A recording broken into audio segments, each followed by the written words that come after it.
여러분 아마 읽으신 분들도 계시겠지만 환자혁명이라고 하는 책이 요즘에 상당히 인기가 있고 베스트셀러입니다. 이 책은 조한경이라고 하는 닥터가 쓴 책입니다. 우리 펀 독서 클럽에서 필독서로 같이 읽은 책인데요. 안 읽으신 분들 한번 읽었으면 좋겠습니다.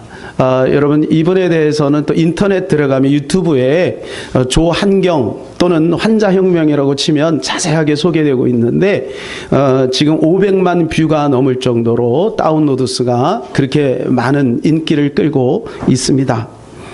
여러분 이 책에 의하면요, 미국에서 하루에 의료 과실로 죽는 사람이 700명이라고 합니다.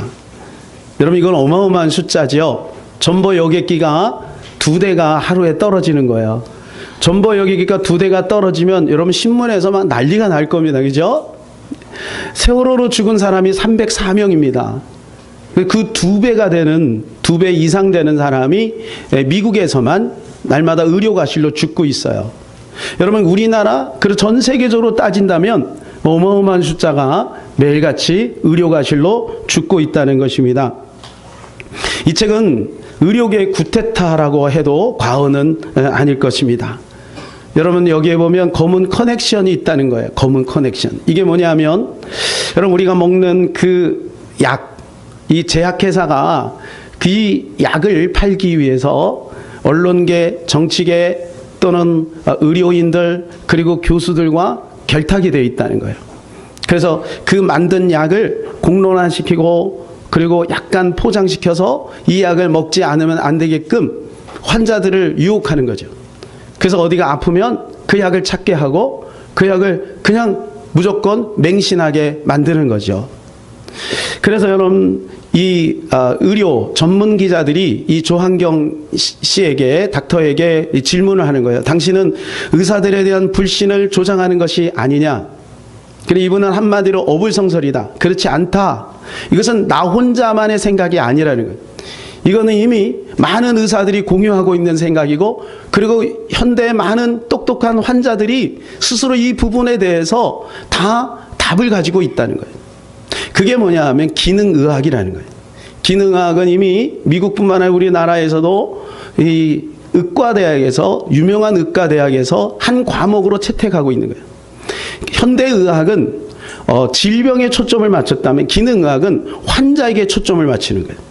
그러니까 내 병만 고침받으면 되는 게 아니라 그 병이 어디서부터 출발을 했으며 이 병을 근본적으로 해결하는 길이 무엇인지에 대해서 정확하게 알자는 거예요. 이게 환자의 권리라는 거죠. 그런데 환자가 그 권리를 놓고 이제 의사가 어떤 것을 제시하면 무조건 맹신하고 그것을 따라가다 보니까 계속해서 우리의 몸에 나쁜 독소가 쌓이게 되고 그리고 좋지 않은 사이클, 악순환이 계속해서 쌓임으로 우리 몸이 점점 망가진다는 거죠. 여러분 대부분 약은 자연식품이 아닙니다. 합성 성분으로 되어 있습니다. 제약회사에서도요 합성 성분으로 약을 만들려고 사실은 시도를 했어요. 그런데 자연식품은 특허가 되지 않습니다. 특허가 안 되니까 상품이 안 돼요. 돈이 안 되는 것은 제약회사에서 만들 필요가 없는 거죠. 그러니까 여러분 좋은 것을 만들고도요 실제적으로 미국에서 일본에 그 기술을 다 팔아버리는 거예요. 그리고 돈이 되는 것만 아니라 그게 뭐냐면 대부분이 다 합성약이라고 하는 거예요. 그러니까 합성약을 계속해서 먹다 보면 먹을 때는 효과가 있는 것 같은데 다른 합병증이 생겨서 우리 몸에 부작용이 계속해서 생기게 되어 있다는 거. 그게 축적이 되는 거, 축적. 여러분 저는 여러분 보고 약을 먹지 말고 병원을 가지 말라 그걸 말씀드리는 것이 아닙니다. 우리 몸은 우리 스스로가 지켜야 된다는 것이죠. 저는 이 책을 읽으면서 이런 생각이 들었습니다. 여러분 이분이 강조하는 것은 이거예요. 우리가 몸이 건강해지려면 환경을 바꾸고 습관을 바꾸고 그리고 음식을 잘 조절하고 그리고 운동을 해야 된다는 거예요. 근데 이런 건 다 방지하고 이런 건 하지 않으면서 무조건 몸이 아프면 병원에 막 가는 그런 잘못된 습관을 바꾸자는 거예요. 특별히 우리나라 사람들은 이렇게 의술에 굉장히 많이 그 권위 아래에 그것을 맹신하는 그런 것이 있어요. 어디가 조금만 아프면 자녀 손 붙들고 감기 걸리면 무조건 가는 거예요. 그러니까 면역 체계가 깨지고 아이들이 점점 체질이 약화되는 거죠. 그러니까 어릴 때부터 그것에 우리 부모님이 하던 그 패턴을 보면서 우리 아이들도 당연히 아프면 그냥 약을 찾는 게 되는 거예요. 근데 그것이 우리 크리스찬들에게도 그런 패턴을 가지고 있게 만드는 거죠. 여러분 자녀들이 어디 아프면 먼저 기도를 해 주십니까? 아니면 약을 먼저 찾습니까? 어떠십니까? 제일 좋은 건 이거예요. 하나님 그 약도 주신 거니까 기도하고 약 먹으면 되죠. 기도 먼저 하고 하나님 먼저 신뢰하고 그리고 말씀의 약을 먼저 먹이고 기도 한번 해보고, 여러분 전에 제가 소개했던 그 목사님처럼 아이가 이게 배꼽이 요만큼 불러오니까 기도라도 하고 병원에 보내자. 그리고 간절히 기도하는 사이에 거기서 치료가 되는 거예요. 지금까지 재발이 나지 않고. 하나님의 역사는 오늘도 존재하고 있음에도 불구하고 우리가 그렇게 잘못된 습관을 가지고 있으면 안 된다. 이것을 이 조한경 닥터가 이야기하는 거예요. 그럼 저는 이 책을 읽으면서 굉장히 많은 쇼크를 받았어요. 충격을 받았어요. 아, 그렇구나. 이미 우리 안에 행복의 DNA가 있구나. 특별히 여러분, 우리는 하나님의 자녀이기 때문에 하나님의 자녀된 신분 권세가 우리 안에 있습니다. 그래서 여러분, 우리가 기도하면, 예수님의 이름으로 명령하면, 여러분 우리 안에 있는 그 이미 하나님이 주신 그 권세가 드러나게 되어 있다는 것이죠. 그래서 오늘 29절 말씀 보니까 이렇게 말씀해 주고 있죠. 시작. 이스라엘이여 너는 행복한 사람이로다. 여호와의 구원을 너같이 얻은 백성이 누구냐. 그는 너를 돕는 방패시요 내 영광의 칼이시로다. 내 대적이 내게 복종하리니 내가 그들의 높은 것을 밟으리로다. 여러분 이 말씀을 읽으면 희망이 생기지 않습니까? 여러분 하나님이 우리에게 뭐라고 말해요? 너는 행복한 사람이다. 이렇게 말해주고 있어요. 자, 우리 옆에 있는 분에게 한번 이렇게 합니다. 당신은 하나님이 두고 보기에도 아까운 사람입니다. 시작. 당신은 하나님이 두고 보기에도 아까운 사람입니다. 그렇습니다, 여러분. 하나님은요, 여러분을 위해서 독생자 예수 그리스도를 보내시고 그 처절한 피의 대가, 고통의 십자가의 대가를 통해서 우리를 값을 주고 산 거예요. 근데 어찌하여 너희의 모든 필요를 채워주지 않겠느냐라고 말씀하시니, 여러분 우리에게 이미 하나님의 그 놀라운 DNA가 들어와 있는 거죠. 그러니까 우리는 이미 행복한 존재가 된 것이라는 것입니다. 이 사실을 우리가 인지하고 사느냐 아니면 그냥 사느냐는 너무나도 큰 차이가 있어요. 어떤 사람은 나는 아침에 일어날 때는 너무 감사하다, 행복하다 이렇게 생각하는 사람이 있는가 하면, 어떤 사람이 일어나면 나는 언제나 행복해지려나. 그래가지고요 다른 데서 행복을 찰나적이고 쾌락적인 것을 찾는 거예요. 여러분 그것은 일시적인 것입니다. 절대 우리에게 만족을 줄 수가 없어요. 그래서 우리는요 정말 하나님 안에서 이미 우리 안에 있는 그 행복을 다시 한번 인지하는 것, 그 자체가 우리에게 놀라운 축복이라는 것이죠. 첫 번째로 내가 정말 행복한 사람인지를 먼저 알아야 한다는 것입니다. 여러분 우리는 정말 행복한 사람인데 성경 오늘 26절에서 이렇게 말씀을 해주고 있습니다. 시작. 여수르니여 하나님 같은 이가 없도다. 그가 너를 도우시려고 하늘을 타고 궁창에서 위엄을 나타내시는도다. 여기 말씀 보니까 우리를 도와주신다 그래요. 누가요? 하나님이 도와주신대. 근데 여수르니여라는 말이 있습니다. 이 여수르니여라는 말은 좀 생소할 텐데 이거는 뭐냐면 이스라엘 백성에 대한 애칭입니다. 김창욱 교수가 주부님들을 이렇게 모아놓고 질문을 합니다. 여러분은 남편에게 사랑을 받고 있습니까? 그랬더니 많은 사람이 네 그래요. 근데 정말 사랑받는 사람은요 애칭이 있대요. 그러니까 조용해졌어요. 애칭 있는 분 손 들어오세요. 그랬더니 어떤 분이 애칭이 있다고 딱 손 들었어요. 혹시 어떻게 되십니까? 그랬더니 뚱이요. 약간 몸에 이게 볼륨이 좀 있으시더라고요. 그러면서 얼마나 행복해하는지. 그게 그 남편이 그 아내를 사랑하는 표현이에요. 뚱. 그걸 들으면서 아내는 행복해하는 거예요. 여러분 이스라엘 백성들을 향해서 우리 하나님께서 여수리니여. 이 여수리의 뜻이 뭐라고요? 올바른 자, 고결한 자, 그런 뜻이잖아요. 근데 정말 이스라엘 백성들이 올바르고 고결한가요? 그렇지 않죠. 우리는 잘 알죠. 여러분 신명기는 광야에서 지금 모세가 쓴 겁니다. 여러분 광야에 있는 이스라엘 백성들은 얼마나 못됐습니까? 성난 여러분 뿔난 송아지처럼 막 들이받아 하나님을 들이받아요. 불평하고 원망하고 옛날로 돌아가자, 애굽으로 돌아가자. 여러분 계속 하나님의 마음을 아프게 하는. 그런데 하나님은 이 이스라엘 백성들을 향해서 나의 여수르니여 이렇게 말을 하고 있어요. 여러분, 여러분의 그 자녀 중에 혹시 아주 치질이 속을 새기는 자녀가 있어요. 나도 알고 남도 알고 동네 사람도 다 알아. 그런데 여수르니여 그럴 수 있겠어요? 내 감정이 동의 안 돼요. 여러분, 하나님이 이스라엘 백성들의 여수르니여 이라고 할 때 하나님의 마음의 감정에 동의가 될까요? 안 될까요? 되지요. 하나님은 되지요. 왜요? 도와주시는 분이 누구예요? 당신이에요. 하나님인 거예요. 그러니까 하나님은 이미 이스라엘 백성들을 은혜를 주시고 이스라엘 백성들이 변화되고 새로워질 것을 믿고 보고 있는 거예요. 그러니까 여러분, 우리 사랑하는 부모님들이 우리 자녀들을 향해서 조금 부족하고 여자가 내 마음에 다 안 들어도요, 아침마다 여수르니여 하시기를 바랍니다. 안 하시는 분들은 2배로 하시기를 바랍니다. 여러분, 그렇게 말하다 보면요, 우리 자녀가 정말 여수르니 되는 거죠.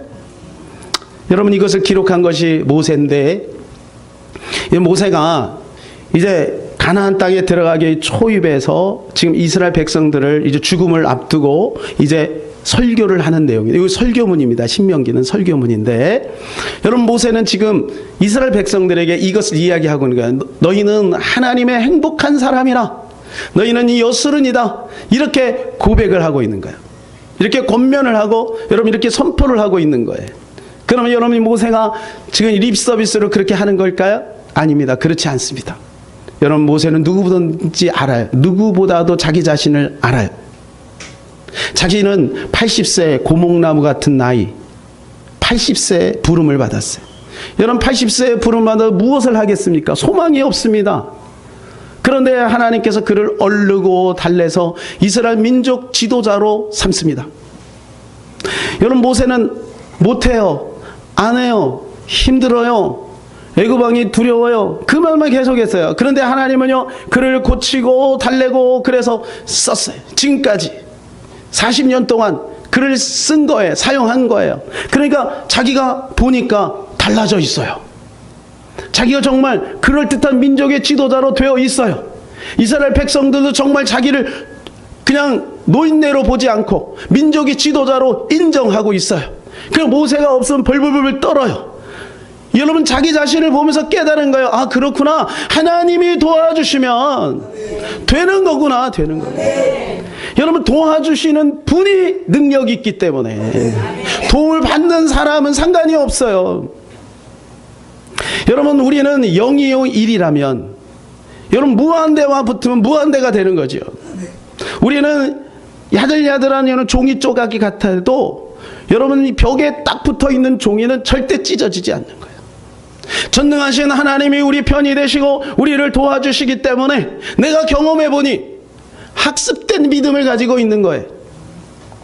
그러니 이스라엘 백성들도 여술은 맞지, 여술은 맞지, 이렇게 되는 것입니다. 여러분, 우리 사랑하는 부모님들이여, 리더들이여, 여러분 가운데 이런 학습된 믿음이 있기를 바랍니다. 학습된 좌절이 아니라 학습된 믿음이 있기를 바랍니다. 그러나 내 가운데 먼저 하나님의 경험되어진 믿음이 있어야 돼요. 이 믿음이 있으면 우리 자녀들을 향하여, 우리 성도들을 향하여 여러분 그렇게 말할 수 있어요. 여수르니요 라고 말할 수 있는 것입니다.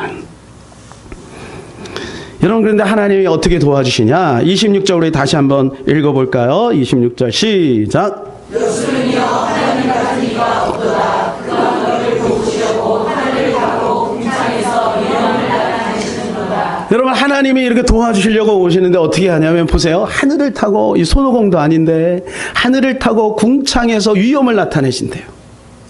여러분, 궁창이 뭐냐면 여러분 이 하늘 공간을 뜻하는 거거든요. 여러분, 사도 바울은 하늘에 대해서 이야기합니다. 3층 천이 있대요. 그러니까 세 번째 하늘이 있다는 거죠. 그건 사도 바울이 본 거예요. 뭐 몇 층 천까지 있는지 몰라요. 하나님의 영역은 그 더 높이도 있을 수 있겠죠. 그럼 하늘이라고 하는 것은 뭐냐면 하나님의 임재를 뜻하는 것입니다. 하나님의 임재가 여러분 이게 위험으로 나타난다는 거야. 이 위험은 언어를 찾아보니까 솟아오른다는 거야. 갑자기 솟아오른다. 전혀 예상하지 못했는데 어디선가 갑자기 솟아오르는 거야. 이게 위험해요. 여러분 이스라엘 백성들이 이걸 경험했죠.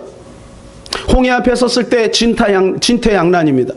앞으로 갈 수도 없습니다. 뒤로 후퇴할 수도 없습니다. 애국 군대가 쫓아오니까요. 이제 죽게 된 거예요. 큰일 났어요. 그러고 막 원망하고 있을 때 하나님께서 기가 막히게 홍해를 쫙 갈라요. 이건 아무도 생각하지 않았던 거예요. 역사 속에 한 번도 이런 일은 없었어요. 여러분 이것을 기적이라고 하죠. 그러나 하나님은 이것이 기적이 아니에요. 하나님의 위엄일 뿐이에요. 여러분 우리에게 2019년도에 이 하나님의 위엄이 계속해서 위기 가운데 문제 가운데 사건 가운데 나타나게 될 줄로 믿습니다. 여러분 우리는 어제 박준혜 전사님 간증을 들었어요. 이제 가해에서 먹고 살만한데 가해 단속에 딱 걸린 거예요. 이제 큰일 났어요. 그래서 3일 동안은 하나님 앞에 막 원망하면서 울고 있잖아요. 그래서 3일째 되는 밤에 기도할 수 있는데 이 찬송이 다 가슴을 스치고 지나가는 거예요. 그리고 그 길로 막 교회에 달려가서 엎드려서 40일 작정하고 밤마다 이제 기도를 하는데 26일째 됐는데 하나님은 어떤 사람을 만나게 하시고 그 사람을 통해 이제 자금을 얻게 하시고 그리고 40일 작정 기도가 마치는 그날 학원문을 딱 여는데 나중에는 그 조그만 보습학원에서 몇십 명 되나 하는 보습학원에서 몇 명까지 700명 800명까지 되는 여러분 그 빌딩을 세우잖아요. 그분은요 초등학교 3학년밖에 안 나오신 분이에요. 학원 원장이 돼서요 어마어마한 역사를 이루어 나가신. 여러분 어떻게 이것이 가능한가요? 하나님의 위엄이 있기 때문에 그런 것입니다. 여러분 그분이 이런 이야기를 했어요. 내가 만일에 그 위기 가운데 세상으로 나가고 원망하고 불평하고 그거로 끝났다면 나는 이런 인생이 펼쳐지지 않았을 것이다. 그때 하나님 앞에 나가서 하나님 앞에 메어 달려 기도했더니 하나님이 이런 놀라운 기적을 베풀어 주셨다.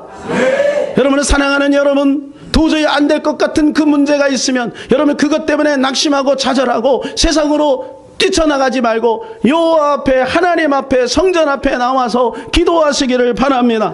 하나님은 놀랍게 하나님의 위엄을 우리에게 베풀어 주실 줄로 믿습니다. 두 번째로 이 행복을 계속해서 우리는 누려야 합니다. 27절 우리 같이 읽겠습니다. 시작.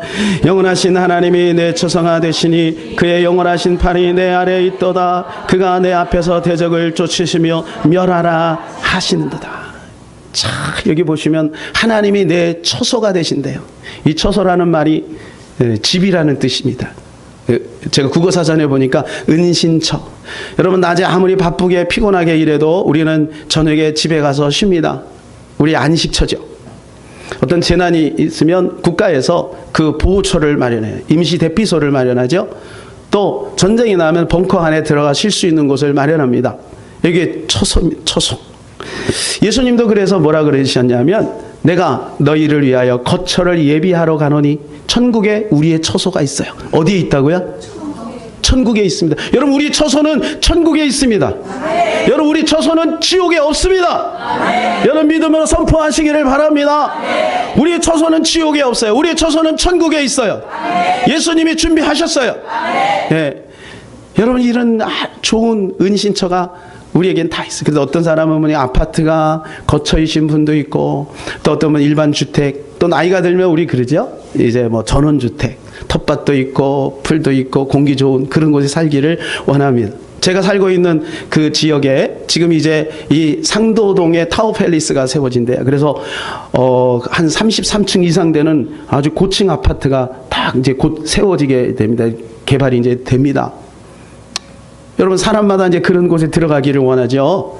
여러분 우리나라에 제일 높은 아파트가 있어요. 롯데월드 시그니엘 레지던스라고 하는 곳인데 여러분 저기 42층에서 71층까지 거기 아파트가 이렇게 있는데 평당 8천만 원 30평이면 약 30억. 입이 쩍 벌어졌어요. 여러분 구경이나 하세요. 제가 보여드릴게요. 이렇게 돼 있어요. 자, 아침에 일어나면 전망이 여러분 얼마나 좋겠습니까? 그죠? 네. 이렇게 얼마 전에 어떤 연예인이 결혼해가지고 여기다 신혼집을 차렸대요. 아, 참, 저기서 한 번만 잤으면 좋겠다. 이런 마음도 솔직히 듭니다. 한 번만. 두 번은 지루할 것 같아. 한 번이면 돼. 근데 여러분 오늘 말씀 보니까 하나님이 우리의 처소가 되신다. 역시 우리 2부에 나오신 성도님들은 아멘이 크네요. 1부의 성도님들은 아멘. 그런 거 말고 한 72층에서 한번 살아봤습니다. 그렇지는 않겠죠.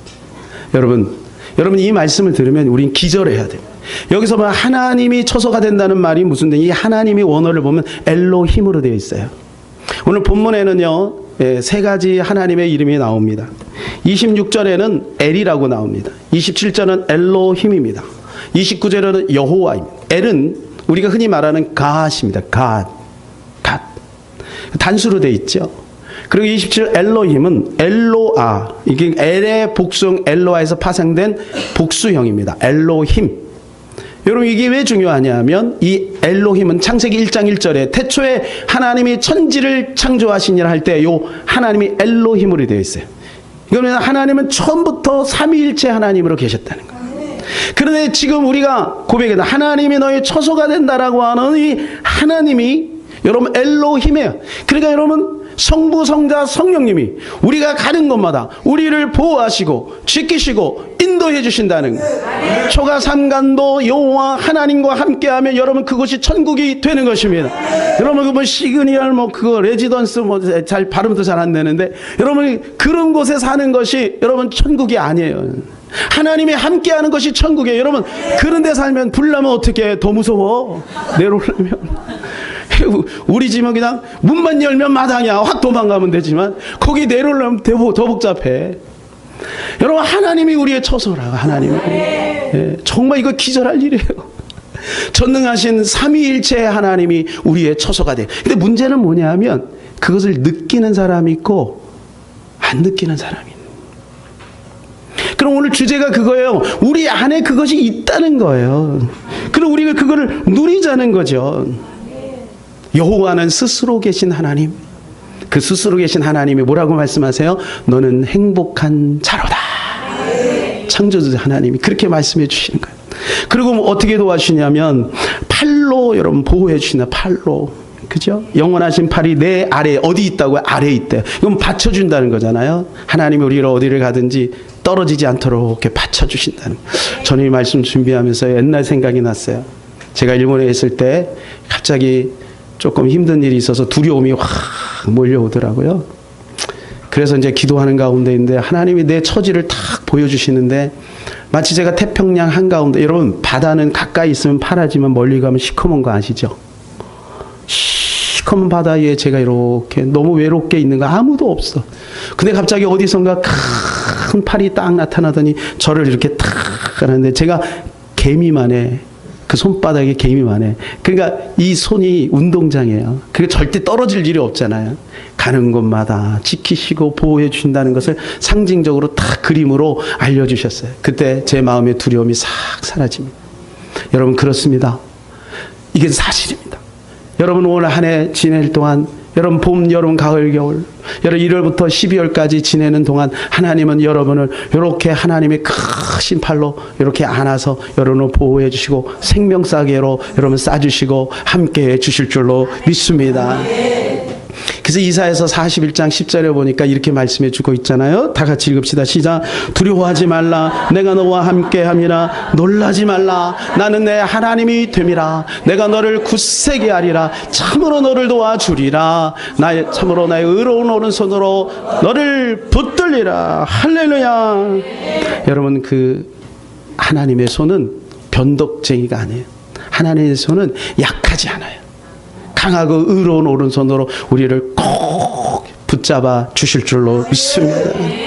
그런데요 하나님이요 우리를 도와주시는데 이상한 말씀을 하세요. 이상한 말씀. 그게 27절이에요. 27절 우리 같이 한번 읽을까요? 시작. 영원하신 하나님이 내 처소가 되시니 그의 영원하신 팔이 내 아래에 있도다. 그가 내 앞에서 대적을 쫓으시며 멸하라 하시도다. 자 좋아요. 대적을 쫓으시며 주님이 하신다는 거죠. 여기까지는 좋아요. 그런데 멸하라. 멸하라 명령하신다는, 여기서 두 가지 행위가 있습니다. 그건 하나님의 행위와 우리가 하는 행위예요. 두 가지 행위가 있어요. 그러니까 여러분, 우리의 삶에 하나님이 하실 일이 있고 우리가 할 일이 있다는 거예요. 하나님이 하실 일은 뭐냐? 내가 너를 보호해 주겠다는 거예요. 내가 너와 함께 하겠다는 거예요. 대적도 쫓아주겠다는 거예요. 그냥 멸하는 것은 네가 하라는 거예요. 그래서 요한복음 11장에 보게 되면 죽은 나사로가 살아나는 장면이 나오지요. 예수님이 그 돌무덤에 딱 간, 팔레스타인에 있는 무덤이 우리처럼 땅을 파고 하는 것이 아니라 동굴 속에다 시체를 넣고 돌을 이렇게 막아 놓잖아요. 그래서 딱 가셨는데 예수님 뭐라 그러냐면 나사로에게 살리기 전에 돌을 옮겨 놓으라 이렇게 말해요. 여러분, 돌까지 옮겨주시면 안 되나? 아, 예수님이 능력이 많으니까 번개를 딱 쳐가지고 돌을 둘로 쫙, 저기 얼마나 멋있어요. 영화에 나오는 거예요. 만화 영화에 나오는 것처럼 쫙 저기면서 파바바바바. 그래서 나사로가 막 뛰어나오면 얼마나 좋아요? 그래, 돌을 옮겨 놓으라. 그런 나사로가 살았어요. 온몸이 붕대가 감겨가지고 살아났어요. 근데 어떻게, 붕대로 감겨 있으니까 어떻게 나올까요? 예? 강시처럼 이러고 나왔겠죠. 그러니까 풀어 다니게 하라. 여러분, 돌을 옮기는 거 내가 해야 합니다. 풀어놓아 다니게 하는 건 내가 하는 겁니다. 여러분, 이게 우리에게 권세예요. 말이 바뀌면 인생이 바뀌는 거예요. 우리가 선포하면 그대로 됩니다. 기도한 대로 됩니다. 말한 대로 됩니다. 선포한 대로 됩니다. 믿음대로 됩니다. 이미 예수 그리스도가 길을 다 닦아 놓으셨어요. 가는 건 내가 가야지. 가는 것까지 주님이 다 알아서 하면 주님이 얼마나 바빠요. 가는 건 내가 가야지. 길 닦아놨으니, 천국 가는 거 길 닦아놨으니 예수님 붙들고 가는 건 내가 가야지. 여러분, 우리의 삶의 기적도 여러분 내가 할 수 있는 거예요. 예수님의 이름으로 명령하면 가능한 것입니다. 여호수아 1장 8절 9절의 말씀 보게 되면 주님이 이렇게 말해요. 여호수아에게, 이제 모세가 죽고 나니까 막 두렵잖아요. 시종인데, 종이었잖아. 얼마나 두렵겠어요. 그 많은 백성들을 이제 끌고 나가야 되니까. 모세가 이제 죽었어. 근데 하나님이 그래요. 너는 강하라, 담대하라, 두려워하지 말며 놀라지 말라. 내가 너와 함께 하리라. 여러분, 다 쓸데없는 말이야. 하긴 하나님이 하시면 되지. 가나안 땅에 그냥 들어가게, 우리 번쩍 옮겨서 들어가게 하고, 저기 요단강도 그냥 쭉 갈라놓으시고, 여리고도 그냥 돌지도 않고 그냥 가면 다 그냥 이렇게 다 되고. 아니, 왜 하나님 그거 못해? 여호수아 보기 자꾸 그런 말만 하는 거예요. 하나님 왜 그렇게 말만 할까? 여러분, 오늘날도 마찬가지예요. 내가 다 준비했다. 내가 너와 함께 한다. 너도 열심히 직장생활하고 대신 네 힘으로 하지 말고 성령님과 함께 해라. 자녀를 돌볼 때 너의 지혜로 하지 말고 주님의 지혜로, 주의 교훈과 훈계로 해라. 여러분, 이것이에요. 이것이 우리가 해야 할 거예요. 그러니까 우리 안에는 행복의 DNA가 충분해요. 근데 그게 활용 능력이 우리 가운데 없는 거죠. 두 가지를 알려드리겠습니다. 첫 번째는 생각에 하나님의 말씀의 약을 주입하세요. 여러분, 이것은 합성약이 아니라 생약입니다. 신약과 구약. 여러분, 요거 먹으면요, 우리 몸에 기운이 나. 여러분, 우리 몸이 이렇게 갑자기 다운돼 그러면 건강보조제 먹고, 또 어떤 분은 링게르도 맞고, 또 비타민도 드시고 그러잖아요. 많이 드세요, 여러분. 좋습니다. 건강에 좋습니다. 비타민, 여러분, 조한경 닥터가 비타민 많이 강조하시더라고요. 그 집에는 보니까 비타민이 막 종류별로 막 이만큼 있어요. 종류별로 막 한 10가지는 되는 것 같아요. 그걸 아침마다 저녁마다 드시더라고요. 여러분, 드세요. 그게 자연식품이니까 드세요. 그러나 그것만 드시지 마세요. 말씀의 약도 드세요. 신약과 구약에, 여러분, 거기에는 생명이 있습니다. 거기에는 지혜가 있습니다. 거기에는 능력이 있습니다. 거기에 모든 것이 다 있는 거예요. 봄이 되면 우리가 대청소하지 않습니까? 대청소하면 어때요? 묵은 것들 다 끄집어내고 다 갖다 버리고, 그 다음에 신선한 공기도 마시고 막 그러잖아요. 그런 대청소하고 나면 얼마나 좋아요. 여러분, 우리의 마음에도요, 정기적으로 대청소해야 돼요. 우리 마음에 찌든 마음, 세상적인 마음, 상처받은 마음, 이런 것들, 여러분, 하나님의 말씀이 들어오면 여러분, 우리 안에 나쁜 바이러스들, 영적인 정신적인 나쁜 바이러스들이 다 빠져나가게 돼요. 불신앙도 빠져나가게 돼요. 그때 여러분 우리에게 믿음이 생기고 우리 가운데 기적이 나타납니다. 그 두 번째는 뭐냐면 믿음의 말로 나를 프로그램화 시키는 거예요. 따라서 볼까요? 믿음의 말로 나를 프로그램화 시키자. 여러분 이 프로그램화 시킨다는 것을 잘 기억하시기 바랍니다. 프로그램이 중요한 것입니다. 여러분 그죠? 그래서 여러분 PD들이 그거예요. 아무리 똑같은 여인인데 PD에 따라서 이게 흥행이 될 수도 있고 안 될 수도 있고 똑같은 주인공인데 여러분 영화가 대박을 칠 수도 있고 그렇지 않을 수도 있어요. 이유는 뭐냐면 프로그램화를 제대로 못 시키는 거죠. 여러분 우리는 가만히 있으면 우리의 마음에 부패된 생각이 끊임없이 들어옵니다. 이런 마음이죠. 우울감, 허전함, 상한 마음, 분노, 열등감, 미운 감정. 가만히 있으면 이런 생각이 들어와요. 가룟 유다에게 예수를 팔 생각을 마귀가 넣었는데 가룟 유다는 그것을 자기 생각으로 받아들였어요. 그러니까 우리가 항상 기억해야 될 것은 뭐냐 하면 지금 내가 떠오르는 이 생각이 다 내 생각은 아닐 수 있다는 거예요. 내 생각일 수도 있지만 내 생각이 아닐 수도 있다는 거예요. 이상하게 막 우울하고 막 짜증스럽고 분노가 일고 여러분 이러한 것들은 여러분 하나님의 자녀의 정상적인 감정이 아니에요. 주님 뭐라 그래요? 항상 기뻐하라. 쉬지 말고 기도하라. 범사에 감사하라. 여러분 그 안에서 우리는 충분한 행복과 기쁨을 누릴 수가 있는 거거든요. 근데 마귀가 우리 마음에 막 이런 마음들을 막 가져다 주는 거예요. 제가 전에 말씀드렸듯이 누군가가 여러분 저기 밖에서 쓰레기를 갖다가 여기다가 지금 우리 예배 드리고 있는데 막 집어 던지는 거예요. 그러면 여러분 가만 그런가 보다. 저분이 뭐 무슨 볼 일이 있나 보다. 여기다 오물을 막 뿌리는데 여러분 예배 드리다 그런가 보다. 가만히 있겠어요? 아니 우리 교회라 가만히 있구나. 여러분 집에 만일 누가 와서 막 그러면 여러분 가만히 있겠어요? 예? 가만히 안 있죠. 누가 가만히 있겠어요? 여러분 내 마음에 마귀가 잡초를 심어놓고 나쁜 생각을 막 심어주는데 왜 가만히 있냐고요? 예? 왜 가만히 있냐고요? 쫓아버려야죠, 여러분. 예수님의 여러분 쫓아내시기를 바랍니다. 그리고 여러분 하나님의 말씀을 선포하세요. 오늘 하나님이 이렇게 말씀해주고 있잖아요. 이스라엘이여 너는 행복한 사람이로다. 자, 우리 옆에 있는 분들하고 이렇게 인사합시다. 아무개님은 당신은 행복한 사람입니다. 시작. 아멘. 진짜입니다. 진짜 여러분. 진짜예요. 하나님이 그렇게 말씀하셨잖아요. 하나님이. 그래서 존 웨슬레, 어거스틴 이런 분들은요. 하나님의 설교를 듣다 회심한 게 아니라요. 성경을 읽는 거를 듣다가 회심했어요. 듣기만 해도 돼요. 그리고 듣고 그 마음에 그 말씀을 탁 적용시킬 때 기적이 나타나요. 에비던스라고 영국의 매거진이 있습니다. 1973년 10월호에 이런 기사가 실렸습니다.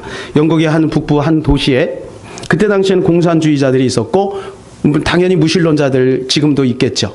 이들이 결탁을 해가지고 유명한 이제 좌익계 지도자들을 불러서 강연을 했는데 주제가 뭐냐 하면 복음 증거자들과 교회에 대한 비평이에요. 여러분 이것이 신문지상에 그래서 많은 사람의 여론이 거기에 집중이 되고 있는 거예요. 여러분 이들은 힘이 있는 사람들이죠. 그러니까 이제 우리 이제 교회 지도 목사님들이 이거에 대해서 어떻게 대응할 것인가 고민을 해요. 그러니까 모여서 회의를 했는데 이게 방법이 없어요.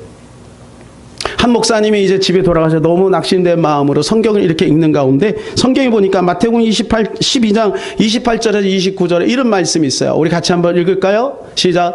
그러나 내가 하나님의 성령을 힘입어 귀신을 쫓아내는 것이면 하나님의 나라가 이미 너희 안에 임하였느니라. 사람이 먼저 강한 자를 결박하지 않고서야 어떻게 그 강한 자의 집에 들어가 그 세간을 강탈하겠느냐? 결박한 후에야 그 집을 강탈하니라. 당연하지 않습니까? 그 집안에 아주 힘이 있는 사람이 있는데 어떻게 거기 있는 것들을 강탈할 수 있겠어요? 그 사람을 먼저 쫓아내고 강탈하는 거죠. 여러분 이것은 뭐냐? 여러분 그 공간에, 그 공동체, 그 사회에, 여러분 우리 가정에 있는 어둠의 영들을 쫓아내라는 거예요. 여러분 예수님은 오셔서 귀신을 쫓아내는 일을 했습니다. 두려워하지 마세요.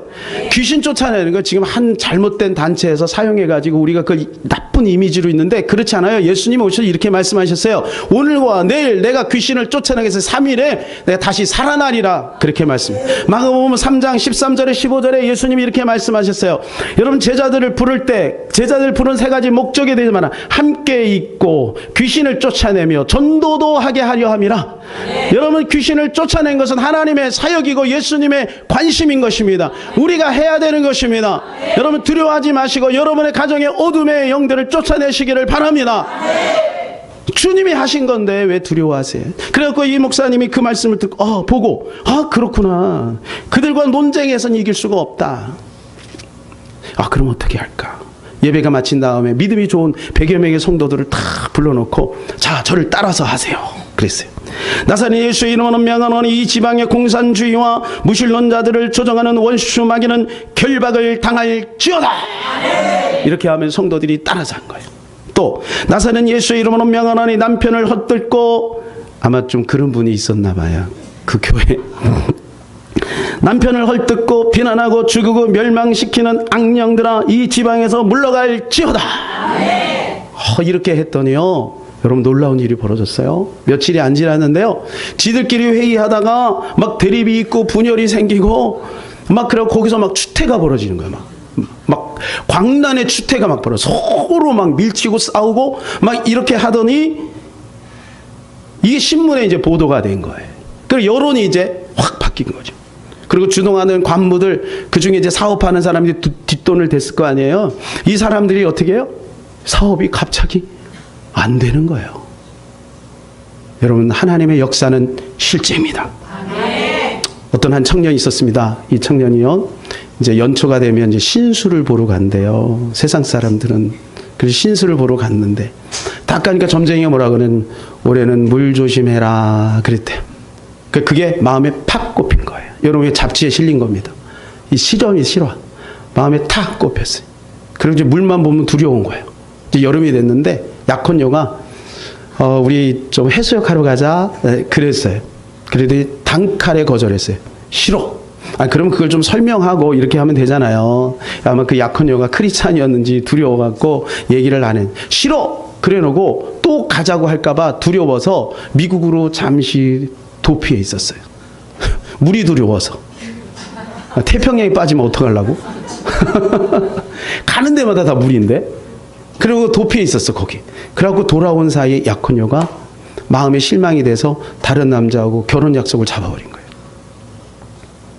그러니까 이 남자가요 한강을 지나가다가 마음이 너무 낙심. 이 몹쓸 세상 나 하나 죽으면 되지. 한강에 뛰어내려서 죽었어요. 여러분 이게 정말 안타까운 에피소드죠. 이런 일이 있어서는 안 되죠. 사랑하는 여러분 우리는 올 한 해 누구의 말을 따르겠습니까? 하나님의 말씀을 따르겠습니까? 점쟁이의 말을 따르겠습니까? 여러분 남의 말도 따르지 마세요.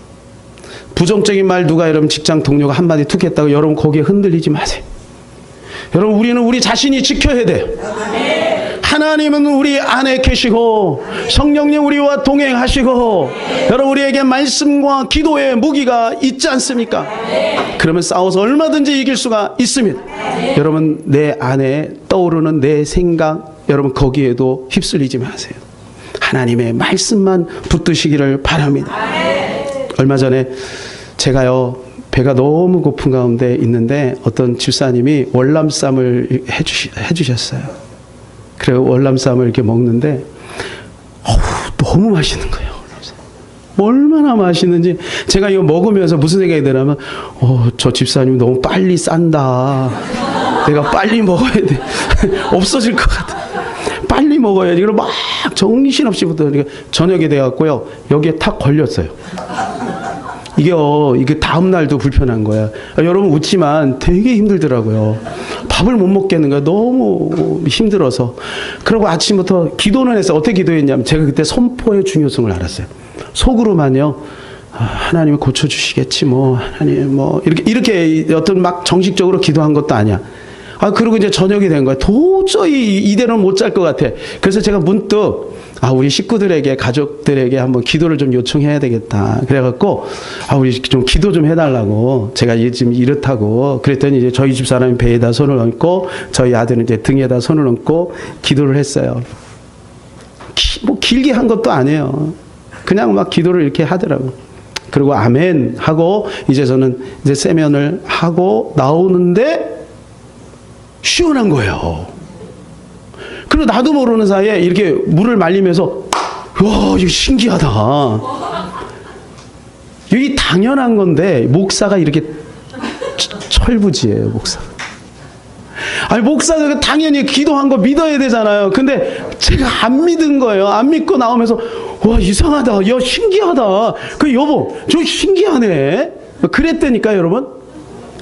여러분, 그러면서 제 마음속에 떠오른 생각이, 믿는 자가 병든 자에게 손 얹은 자 나으리라. 병 낫기를 위하여 서로 기도하라. 이 말씀이 딱 생각이 났어요. 여러분, 그렇습니다. 여러분, 올 한 해 믿음을 적용하시기를 바라요. 한번 도전 한번 해보세요. 모험 한번 해보세요. 믿음이 없는 남편도 상관이 없어요. 아프면 여러분 기도해달라 그러세요. 어떤 사모님이 암병에 걸렸잖아요, 그죠? 근데 병원에 이렇게 들어오는 환자마다, 들어오는 방문객마다 뭐라 그래요? 잠깐만요, 목사님. 잠깐만요, 집사님. 거기서 명령해 주세요. 예수님의 이름으로 사모님의 암은 치료될지어다. 명령해 주세요. 그 명령을 딱 받고 아멘 하고 그 다음에 그분을 영접한 거예요. 고침 받았을까요, 안 받았을까요? 고침 받았어요. 여러분, 우리에게 권세가 있습니다. 믿으시기를 바랍니다. 다윗과 골리앗 싸움이 있을 때 여러분, 다윗의 형들과 다윗의 차이가 뭐죠? 다윗의 형들과 사울은 하나님의 이름을 활용하는 능력과 믿음이 없어요. 그러나 다윗은 그게 있어요. 그러나 우리가 기억해야 될 것 있어요. 다윗은 골리앗 앞에 섰을 때 그 믿음이 생긴 게 아니라 평상시에 그것을 날마다 활용했어요. 가정에서 양치면서 부모님의 말씀에 순종하면서 여러분 그걸 활용했어요. 그때 어마어마한 여러분 골리앗 앞에도 그것을 활용할 수 있는 믿음이 오는 것입니다. 너는 칼과 단창으로 나에게 나아거니와 나는 만군의 여호와의 이름으로 나아가노라. 그리고 여러분 그 골리앗을 무너뜨릴 수 있었습니다. 이제 말씀을 맺겠습니다.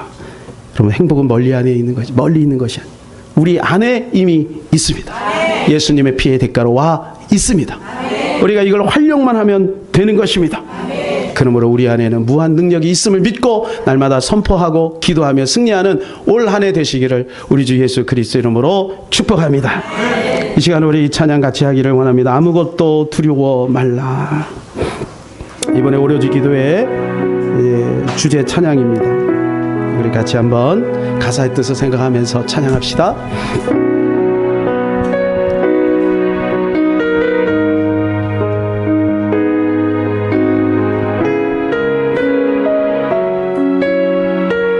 아무것도 두려워 말라.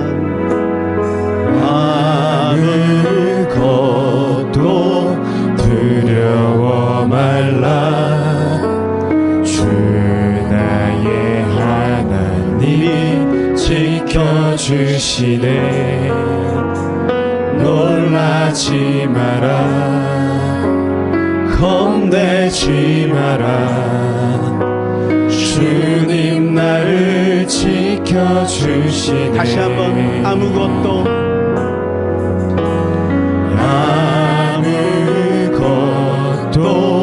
두려워 말라. 주 나의 하나님이 지켜주시네. 놀라지 마라. 겁내지 마라. 주님 나를 지켜주시네.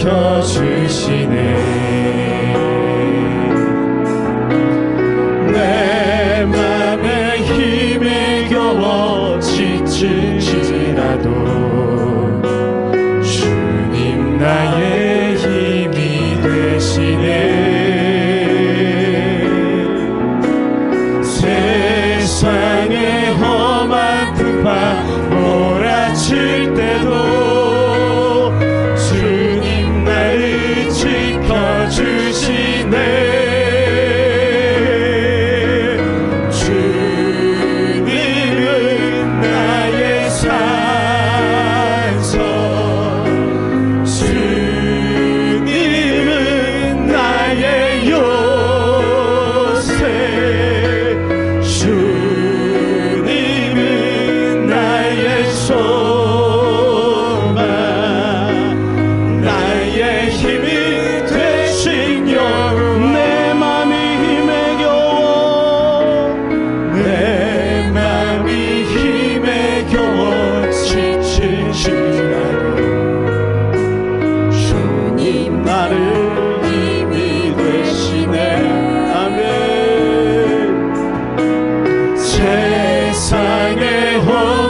주님은 정말 우리의 산성이 되시고 요새가 되시고 소망이 되시고 힘이 되는 줄로 믿습니다.